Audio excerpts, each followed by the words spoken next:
In the quiet countryside of Flint Hollow, Missouri, the year was 1839, a time when life moved slowly and secrets stayed buried beneath the soil. The town was small, surrounded by thick woods and rolling fields. Its people lived simple lives, mostly farmers and traders who gathered every Sunday at the church and every night by their fires. But that peace began to fade the day Samuel Delaney arrived. He came on a foggy morning, riding a black horse, wearing a long brown coat and a hat that shadowed his face. No one knew where he came from. He spoke with a calm, deep voice and always smiled when people asked too many questions. He told the townsfolk he was a preacher, a man sent by God to purify the souls of the lost. At first, the people of Flint Hollow welcomed him. The nearest priest had died months ago, and they needed someone to lead prayers. Delaney spoke beautifully. His words were soft but powerful, and his sermons were unlike anything they had heard. He talked about light and darkness, heaven and earth, but also about something he called the Fold, a place where true believers could be reborn. Within weeks, people began to change. Families started leaving the town, saying they were joining the Fold with Delaney. They built small wooden cabins deep in the woods, far from anyone else. When others asked why, they simply smiled and said, "We're preparing for the return." No one knew what that meant. One night, Sheriff Amos Reed, a strong man with a sharp sense for trouble, decided to visit their camp. He didn't trust Delaney. The woods were silent as he rode in, the air heavy with the smell of smoke. He found the camp, a circle of huts around a large wooden symbol made of branches. It looked like a spiral or a nest. In the center, a fire burned blue instead of orange. Around it, people stood in silence, their faces blank, their eyes fixed on Delaney. He was chanting in a language the sheriff had never heard. Then, as the fire hissed, he raised his hand and said, "The Fold accepts your flesh." The sheriff stepped closer and froze. A woman stepped forward, her arms trembling. Without hesitation, she placed her hand in the flames. The fire didn't burn her. Instead, it spread across her skin like glowing veins. The crowd began to hum softly, their eyes glowing faintly. Reed quietly backed away, trying not to make a sound. He didn't understand what he had seen, but he knew one thing. It wasn't prayer. The next morning, he returned with 2 deputies. But when they reached the clearing, it was empty. No huts, no people. Only ashes and a strange spiral burned into the ground. Days turned into weeks. Livestock began disappearing from nearby farms. Then, a farmer found something terrifying, a wooden doll nailed to his barn door, carved with strange symbols. Inside its chest was the heart of a missing goat. People started locking their doors before sunset. Children were told not to play near the woods. But every night, faint singing could be heard drifting through the trees, slow, haunting, and almost beautiful. The sheriff organized a small group of men to patrol the area. One night, they followed the sound of the singing. It led them deep into the forest until they reached an old cave near the river. From inside came a flickering light. They entered cautiously. The walls were covered in markings, spirals, hands, and words scratched in blood. And at the center of the cave, there it was again, that same wooden symbol. But this time, something was nailed to it. It was one of the missing townspeople, pale, eyes wide open, still smiling. The men ran out in terror. They wanted to burn the place, but the sheriff stopped them. "If we destroy it," he said, "we might not know what else is hiding here." That night, Flint Hollow didn't sleep. People packed their bags, ready to leave the town forever.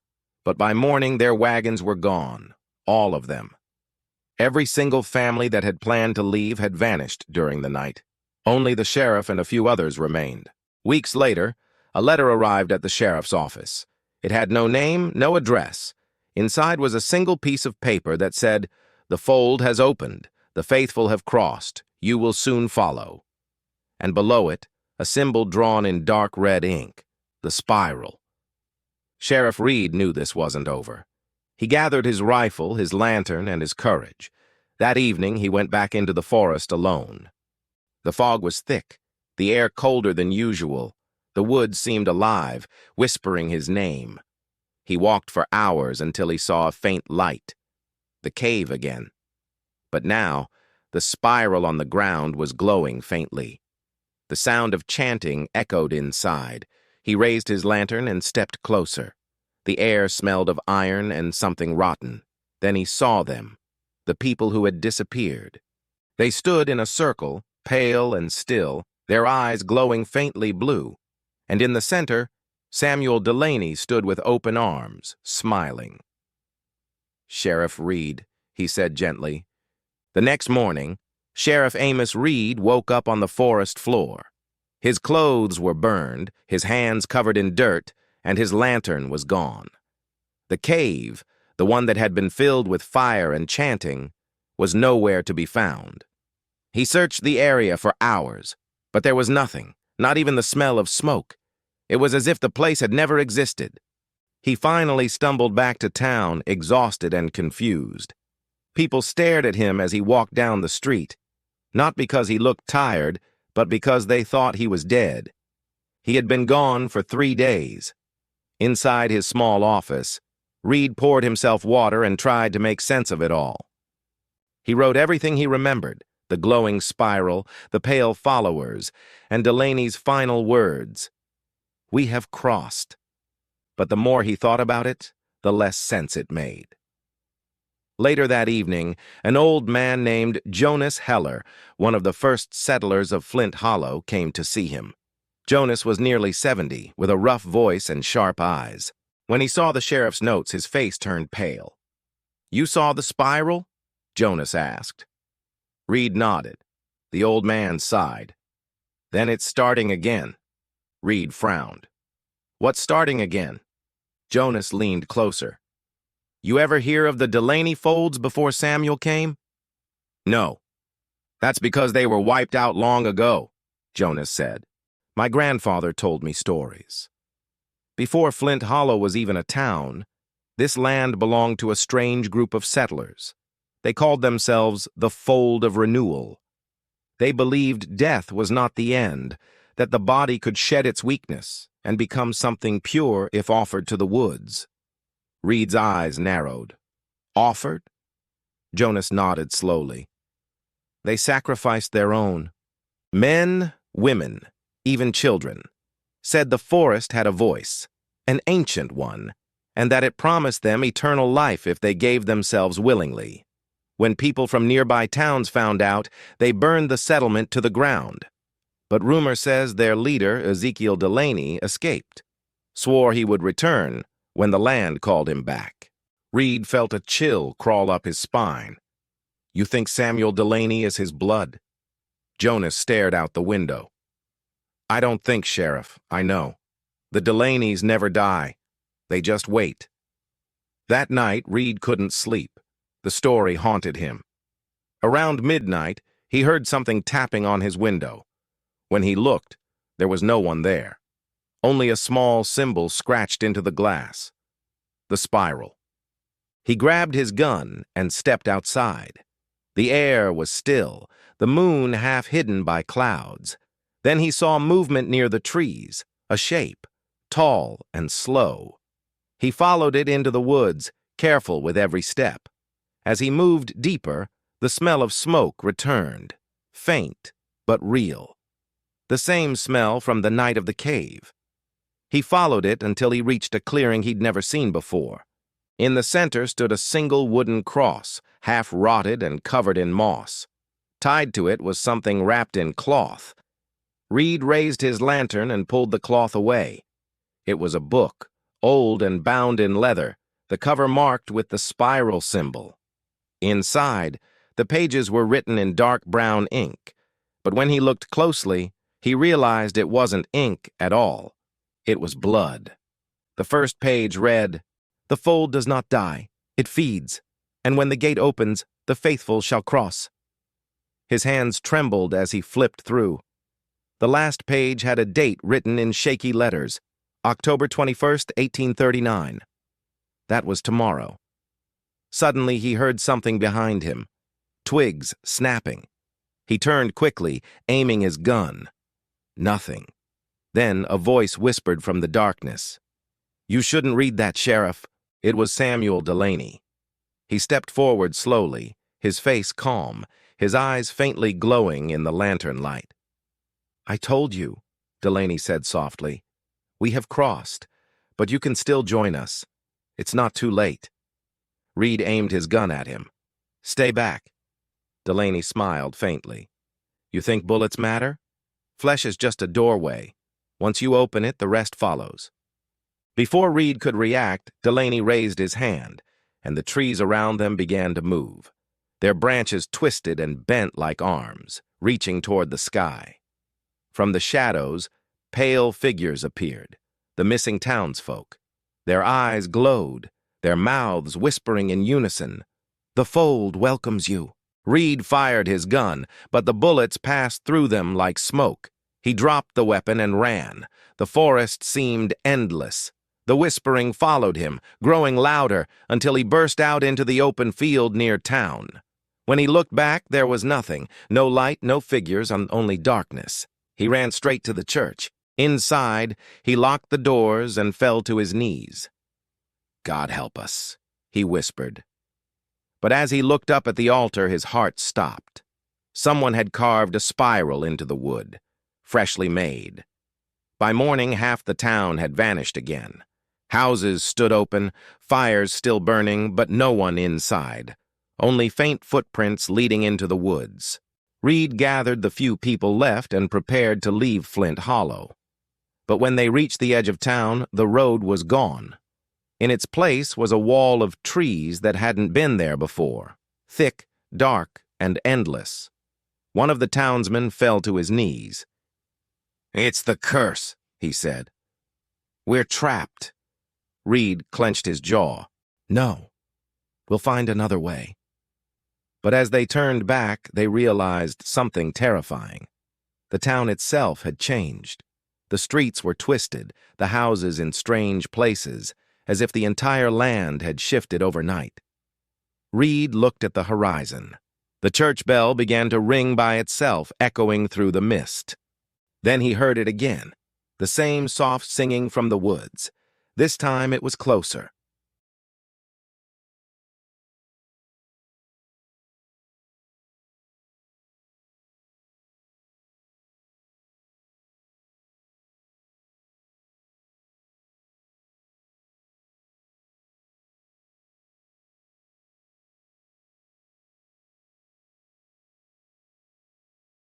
Morning never came to Flint Hollow. The sun rose, but the light never touched the ground. A gray fog covered everything, the streets, the fields, and the faces of the few townspeople who remained. Sheriff Amos Reed stood in the middle of the square, staring at the church bell that kept ringing on its own. Every toll echoed like a heartbeat, slow and heavy. He could feel it. Something had changed. The air was colder, heavier. The forest seemed alive, whispering from beyond the fog. Reed gathered the last few people, Jonas Heller, the blacksmith, a mother and her son. They carried what they could. "We head south," Reed said. "We keep walking until this fog clears." But after an hour of walking, the same road appeared again. Same trees, same cracked fence. They had walked in a circle. Jonas looked around in fear. "It's no use," he said. "The woods won't let us go." Reed clenched his jaw. "Then we go back to where it started, the cave. If Delaney wants to open something, that's where he'll be." The fog grew thicker as they entered the forest. The smell of ash filled the air. The trees were wet with something dark, like sap, but thicker. The boy pointed at one of the trunks. "It's moving," he whispered. Reed looked closer. The bark was breathing. They pushed on until they found the clearing again. The same one Reed had seen before, but now the cross in the center was burning.